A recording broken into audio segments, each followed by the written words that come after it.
حضرت بابا فریدالدین مسعود گنج شکر بابا صاحب رحمتullah علیہ فرماتے ہیں کہ ایک نیک نوجوان تھا، دن کو روزہ رکھتا، رات کو نماز پڑھتا، پر اللہ سے ڈرتا پھر بھی بہت ہی زیادہ تھا، بڑا ہی ڈرتا تھا۔ موت کا وقت آیا تو ماں ہی تھی بس اس کی، تو ماں سے کہنے لگا اماں میری ماں ہے، میرے ساتھ 3 وعدے تو کر۔ اس نے کہا پتر تو بتا، آخری ہجکی لے رہا ہے اور اس غریبنی ماں سے تو وعدہ لے رہا ہے، بتا کیا وعدہ۔ عرض کرنے لگا اماں جب میں مر جاؤں نا تو میرے گلے میں رسی ڈال کے تو مجھے گھمانا گھر کے صحن میں، اور لوگوں کو کہنا جو رب کی نافرمانی کرے اس کا یہی حال ہوتا ہے۔ یہ اعلان کرنا جو اللہ کے نافرمان ہوں ان کا یہی اشر کیا جانا چاہیے۔ اور اماں پھر دوسرا وعدہ کر، میرا رات کو جنازہ اٹھایا جائے، میں نہیں چاہتا کہ کسی کے منہ سے یہ لفظ نکل جائیں کہ وہ دیکھو اللہ کا نافرمان جا رہا ہے، رات کو میرا جنازہ اٹھانا۔ اور اماں تیسرا میرے ساتھ وعدہ کر کہ لوگ مجھے دفن کر کے آ جائیں گے تو میری قبر پہ چلی جائے گی۔ عمل میرے پاس کوئی نہیں، پر مجھے لگتا ہے ماں کے قدموں کی برکت سے عرش کا مالک بھی رحم فرمائے گا، اماں تو وعدہ کر۔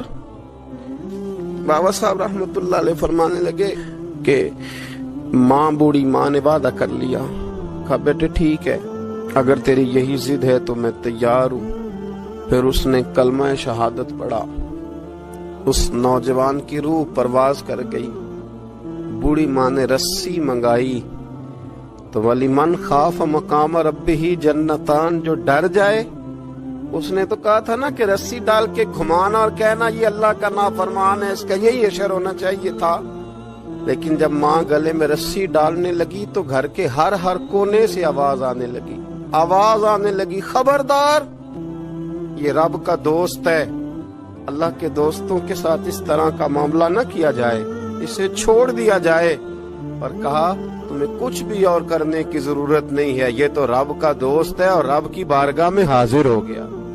کوئی بندہ کہے گا کہ یہ تو ایک بابا فرید کا سنایا ہوا واقعہ ہے، سنیے بخاری میں حدیث ہے، نبی پاک صلی اللہ علیہ وسلم نے فرمایا، حضرت ابو ہریرہ رضی اللہ تعالیٰ عنہ راوی ہیں، حضور فرماتے ایک شخص مرنے لگا تو اپنے بچوں سے کہنے لگا کہ میں جب مر جاؤں تو مجھے جلا دینا، اور پھر میرے جلے ہوئے وجود کو پیس دینا، پھر مجھے ہوا میں اڑا دینا۔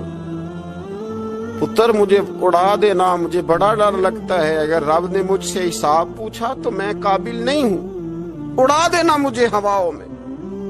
اگر اس نے مجھ سے حساب لیا تو بڑا سخت حساب لے گا۔ حضور فرماتے ہیں بخاری میں موجود ہے، اس کے بچوں نے اسی طرح کیا، اس کے مرنے کے بعد اسے جلایا، ہوا میں اڑا دیا۔ اللہ کے محبوب فرماتے ہیں رب کریم نے حکم دیا زمین کو کہ اس کے ذرات کو جمع کرو، زمین نے ذرے جمع کیے، خدا نے حکم دیا تو اس کا وجود پھر سے اسی شکل میں آیا۔ تو رب کریم نے فرمایا یہ جو تو نے وصیت کی تو کیوں کی؟ اللہ جانتا ہے کہ نہیں جانتا؟ یہ کی تو کیوں کی؟ تو وہ پڑا کہنے لگا اللہ میرے اندر تو طاقت نہیں تھی تیرے سامنے کھڑا ہو کے حساب دے سکوں، تجھے منانے کے لیے تیرے خوف سے ڈر گیا، میں ڈر گیا۔